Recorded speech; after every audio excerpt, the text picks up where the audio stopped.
सभी साथियों को राम राम नमस्कार। उम्मीद करता हूं आप सभी बहुत ही बढ़िया होंगे। इस वीडियो में हम बात करने वाले हैं CRPF constable technical and tradesman की भर्ती के बारे में। और इस वीडियो में हम बात करेंगे इसकी रिजल्ट डेट के बारे में, क्योंकि अब तक ये था कि कब रिजल्ट आ जाएगा कब रिजल्ट आ जाएगा, लेकिन अभी की जो सिचुएशन है उसे देख के ये हो चुका है कि इसका रिजल्ट कभी जारी होगा भी या नहीं होगा। क्योंकि जितना ज्यादा इसमें डिले हो रहा है बच्चों का, इतना ही पेशेंस यहाँ पे चेक हो रहा है और हर बच्चा डिमोटिवेट हो रहा है इस भर्ती को लेके।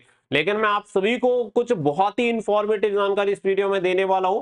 अगर आप CRPF constable technical and tradesman की इस भर्ती को लेकर सीरियस हैं और अगर आपको इसमें सिलेक्शन चाहिए, तो मैं आप सभी से एक ही चीज कहूंगा कि पूरी जानकारी को एकदम स्पष्ट तरीके से समझ लेना और सुन लेना। ये आपके बहुत ही जरूरी चीज है आप सभी के लिए, साथ ही में रिजल्ट के बारे में और आपको हर एक चीज इस भर्ती के बारे में क्लियर हो जाएगी। तो वीडियो पसंद आए तो वीडियो को लाइक शेयर करके चैनल को सब्सक्राइब कर लें और बेल आइकन पर प्रेस कर लें, ताकि फ्यूचर में आने वाली हर एक अपडेट का नोटिफिकेशन आपको सबसे पहले मिलता रहे। अब देखो यहाँ पे अगर हम बात करें तो आप सभी को बताएं कि इस वैकेंसी को लेकर अगर आप देखेंगे तो हर बार कुछ ना कुछ ये लगता है कि अब रिजल्ट आ जाएगा अब रिजल्ट आ जाएगा, लेकिन इसका रिजल्ट नहीं आ रहा है। इससे पहले आप सभी को पता है कि इससे पहले एचसीएम वाली भर्ती की वजह से इसका रिजल्ट डिले हो रहा था, लेकिन मैं आप सभी को एक चीज क्लियर कर दे रहा हूं, ये 110% कंफर्म है और इसमें 1% भी गुंजाइश नहीं है कि इसका जो रिजल्ट है वो एकदम रेडी है, बन के तैयार है, सारी चीजें ठीक है। लेकिन पहले जो डिले होना था वो एचसीएम की वजह से डिले हुआ और अभी जो डिले हो रहा है वो भी आप सभी को शायद रीजन पता होगा कि आप सभी का जो पैरामेडिकल वाली भर्ती है उसे टॉप प्रायोरिटी में लेने की वजह से कहीं ना कहीं ये डिले हो गया है। क्योंकि पैरामेडिकल वाली भर्ती आपकी इस वाली भर्ती यानी कि जो टेक्निकल एंड ट्रेड्समैन वाली भर्ती है, इससे पहले वाली भर्ती है 2020-21 वाली भर्ती है, इसी की वजह से पैरामेडिकल वाली भर्ती को पहले टॉप प्रायोरिटी पे लिया गया। अब यहाँ पे आपको कुछ चीजें हैं जो कि आपको समझनी है। अगर आपने इन चीजों पे ध्यान नहीं दिया तो आप ये समझ लो कि अन्य भर्तियों की तरह आपको इस भर्ती में भी कुछ नहीं मिलने वाला है। लेकिन मैं गारंटी के साथ कह सकता हूं कि जो बच्चा सीरियस है, भले उसे कहीं पे भी सफलता मिली हो या ना मिली हो, मिलने वाली हो या ना मिलने वाली हो, लेकिन इस भर्ती में उसे नौकरी जरूर मिल सकती है। आपको कुछ चीजें हैं जो कि प्रैक्टिकल तौर पे यहाँ पे समझनी होंगी। देखो सबसे पहले यहाँ पे एक चीज आप समझ लो, दुनिया में जन्म लेने से लेके मरने तक हर समय आपको स्ट्रगल करना पड़ेगा और हर जगह आपको पेशेंस दिखाना पड़ेगा। कोई भी भर्ती ऐसा नहीं है कि हमारे कहने से कंप्लीट हो जाए कि हम कहें तो रिजल्ट आ जाए, हम कहें तो ज्वाइनिंग हो जाए। ऐसा अगर होता तो फिर तो दुनिया में नौकरी की कोई वैल्यू नहीं होती। यहाँ पे सबसे जरूरी होता है, और खास करके अगर आप पुलिस एंड फौज की भर्ती देख भी रहे हैं, तो अगर आप में पेशेंस नहीं है तो आपको नौकरी के बाद भी दिक्कत होने वाली है। तो सबसे मेन चीज है आपका पेशेंस। तो यहाँ पे पेशेंस आपकी में होना ही चाहिए। अब यहाँ पे एक चीज समझो कि देखो आप सभी ने अगर सीआरपीएफ की रिक्रूटमेंट वेबसाइट पे अगर विजिट किया होगा तो आप सभी को बताया कि यहाँ पे पैरामेडिकल स्टाफ जो 2020 वाली भर्ती थी इसका रिजल्ट जारी कर दिया है। इसमें जो आपकी टेक्निकल एंड नॉन टेक्निकल की जो पोस्ट थी उसका रिजल्ट आ चुका है और इसके लिए नोटिस भी यहाँ पे जारी हो चुका है। और अगर हम बात करें तो ये 7 फरवरी की बात है और 7 फरवरी को एक और नोटिस यहाँ पे जारी किया था पैरामेडिकल वाली भर्ती को लेके, इंपोर्टेंट नोटिस।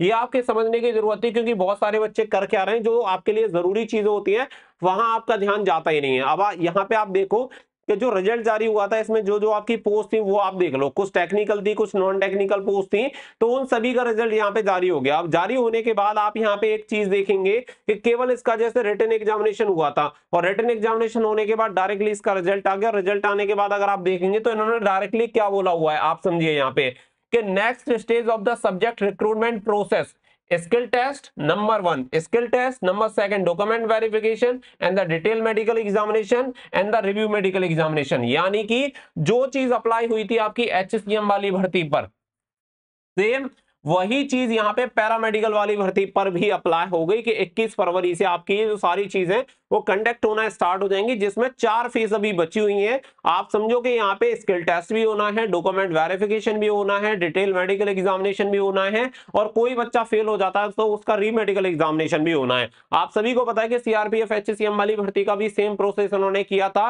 रिटन एग्जामिनेशन आने के बाद पीएसटी भी करवा दिया, स्किल टेस्ट भी करवा दिया, डीबी भी करवा दिया, और मेडिकल भी और आरएमई भी यानी री मेडिकल भी, सारी चीजें एक साथ करवाई। इसकी वजह से वहां पे अगर आपने देखी होंगी तो आप सभी को पता होगा कि 4 लिस्ट वहां पे जारी हुई एचसीएम वाली भर्ती को लेके, क्योंकि बच्चे पूरे हो ही नहीं पा रहे थे। और मैं आप सभी को गारंटी के साथ कह रहा हूं कि ट्रेड्समैन वाली भर्ती की जितनी वैकेंसी है वो किसी भी फोर्स में अगर आप देखेंगे तो ट्रेड्समैन के लिए कभी भी इतनी वैकेंसी नहीं निकाली गई है। और जब इसका रिजल्ट जारी होगा तो ये चीजें होने वाली हैं कि वहां पे आप सभी से ये सारी चीजें एक साथ कंडक्ट करवा ली जाएंगी कि जो भी आपके स्टेज बचे हुए हैं वो सभी स्टेज एक साथ से आपके कंप्लीट होंगे। और सभी स्टेज के लिए जब पूरा प्रोसेस एक साथ आपका स्टार्ट होगा। जैसे कि आप सभी मान लो कि अभी आपका यहाँ पे क्या है कि अगर आप यहाँ पे देखें तो आपका देखो यहाँ पे फिजिकल भी आप सभी का बचा हुआ है, फिजिकल भी आप सभी का एक साथ ही यहाँ पे बुला लिया जाएगा। फिर इसके बाद यहाँ पे स्किल टेस्ट, यानी स्किल टेस्ट का मतलब है कि जो आपका ट्रेड टेस्ट होता है वो ट्रेड टेस्ट भी आप सभी का करवा लिया जाएगा।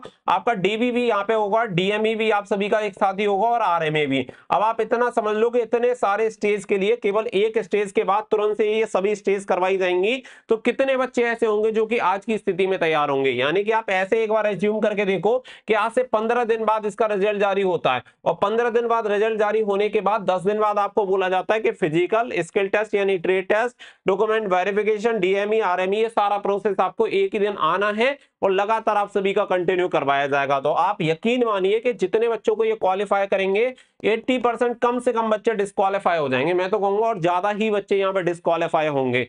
तो अगर आपको CRPF constable technical and tradesman में नौकरी चाहिए तो ये भर्ती आपको नौकरी देकर जाएगी, लेकिन आपको इसके प्रति सीरियस रहना पड़ेगा। आपने जिस ट्रेड के लिए भी अप्लाई किया है उस ट्रेड की सबसे मेन चीज है कि यहाँ पे ट्रेड टेस्ट की आप तैयारी करके रखो, क्योंकि बच्चों के दिमाग में सिर्फ एक ही चीज चल रही है कि कट ऑफ कितनी जाएगी। आप चीजों को समझ नहीं रहे हैं कि चीजें जब से इन्होंने ये चीजें बदली है ना, आप हर भर्ती में देख लो, अभी की रिसेंटली जितनी भर्तियां कंप्लीट हो रही हैं उनमें कहीं ना कहीं कट ऑफ आपको कम देखने के लिए मिल रही है। हो क्या रहा है कि सडनली एक साथ पूरा प्रोसेस कंप्लीट करवा देते हैं एक स्टेज के तुरंत बाद, और बच्चा इतनी जल्दी मेंटली प्रिपेयर नहीं हो पाता, ना फिजिकली तैयार हो पाता। रीजन क्या है कि हर किसी का ये रहता है कि एक स्टेज का रिजल्ट आएगा, एक स्टेज का रिजल्ट आने के बाद जब दूसरे स्टेज की तैयारी की जाएगी, और ये इतना समय दे ही नहीं रहे हैं। और यही चीजें आप सभी के साथ सीआरपीएफ टेक्निकल एंड ट्रेड्समैन की भर्ती में भी होने वाली हैं। तो सबसे पहली चीज कि जो अगर आपके दिमाग में कट ऑफ का कीड़ा चल रहा है वो अपने माइंड से निकाल लो, क्योंकि यहाँ पे बहुत सारी ट्रेड ऐसी भी हैं जिनकी कट ऑफ पहले से ही बहुत कम जाती है, और कम जाने के साथ साथ ऊपर से इस तरीके से प्रोसेस करवाएंगे तो सीधी सी बात है कि आपकी जो कट ऑफ होगी और भी कम जाएगी। तो कट ऑफ की तरफ तो आपका फोकस होना चाहिए, नहीं होना चाहिए। और मैं आप सभी को एक ही चीज कहूंगा कि मिनिमम क्वालिफाइंग मार्क्स अगर आप लेके आ रहे हैं तो आप ये समझो कि आपको अपने एग्जामिनेशन की तैयारी करनी चाहिए और आप आराम से यहाँ पे नौकरी ले सकते हैं। रही बात रिजल्ट की कि कब तक रिजल्ट जारी होगा, तो देखो पैरामेडिकल वाली जब तक भर्ती का प्रोसेस कंप्लीट नहीं हो जाता तब तक तो आपका रिजल्ट जारी नहीं होगा, क्योंकि ये पहले पैरामेडिकल वाली जो भर्ती है इसे पूरी तरह से निपटा देंगे। तो आप एक्सपेक्ट कर सकते हैं कि देखो बहुत सारे बच्चों को ये भी है कि लोकसभा इलेक्शन स्टार्ट हो जाएंगे तो फिर भर्ती नहीं होगी। ये ऑन गोइंग भर्ती है, यानी जो भर्ती प्रक्रिया पहले से प्रचलित है उनमें कोई बाधा नहीं आती है तो ये उस भर्ती को चला सकते हैं, कोई दिक्कत कोई आपत्ति नहीं है। बस नई भर्ती लोकसभा इलेक्शन यानी आचार संहिता जब लग जाती है तो नई भर्ती का नोटिफिकेशन रिलीज नहीं होता है, लेकिन किसी भर्ती का एक बार अगर प्रोसेस स्टार्ट हो गया तो फिर उस भर्ती में कोई आपत्ति नहीं आती है। इसलिए आप ये मानो कि ये इलेक्शन टाइम में भी आपका प्रोसेस कंप्लीट करवा सकते हैं अगर इनके पास भर्ती बोर्ड के पास पूरी सफिशिएंट व्यवस्था रहती है। तो मैं आप सभी को एक ही चीज कहूंगा कि आपका फिजिकल हो गया, स्किल टेस्ट हो गया, डॉक्यूमेंट वेरिफिकेशन हो गया, जो भी चीजें हैं वो तैयार करके रखो अगर आपको इस वाली भर्ती में नौकरी चाहिए तो। और मैं फिर कह रहा हूं कि ये भर्ती आपको नौकरी देके जाएगी। आप में से हजारों बच्चे ऐसे होंगे जो मैं कमेंट करके बोलेंगे कि भाई आपके कहने से मान लिया तो बहुत फायदा हो गया। दिल्ली पुलिस कांस्टेबल का एग्जांपल दे रहा हूं। दिल्ली पुलिस कांस्टेबल में बहुत सारे बच्चे मिलते हैं तो कहते हैं कि अगर आपकी बात मान लेते तो आज दिल्ली पुलिस कांस्टेबल में भर्ती होते। तो यही हाल होता है कि जब पछताए क्या हो, जब चिड़िया चुग गई खेत, तो वो वाली चीज है कि उन चीजों का मलाल बाद में अगर आप करेंगे तो उससे कुछ होने वाला नहीं है। सेम इसी तरीके से सीआरपीएफ हेड कांस्टेबल मिनिस्ट्रियल में मैंने बोला था, सीआईएसएफ हेड कांस्टेबल मिनिस्ट्रियल में बोला था, लेकिन बच्चे हैं कि तब जागते हैं कि जब कुछ बचता नहीं है। तो आज अगर आप जाग गए तो नौकरी इस भर्ती में मिल जाएगी। और मैं आपको इतना कह रहा हूं कि डिले हो रहा है सिर्फ इसी में डिले हो रहा है, बाकी का कुछ भी डिले नहीं होगा। जिस दिन आपका रिजल्ट जारी हो गया उस दिन ये समझ लेना कि उससे 10 से 15 दिन के अंदर आपका पूरा प्रोसेस निपटा के खत्म कर देंगे।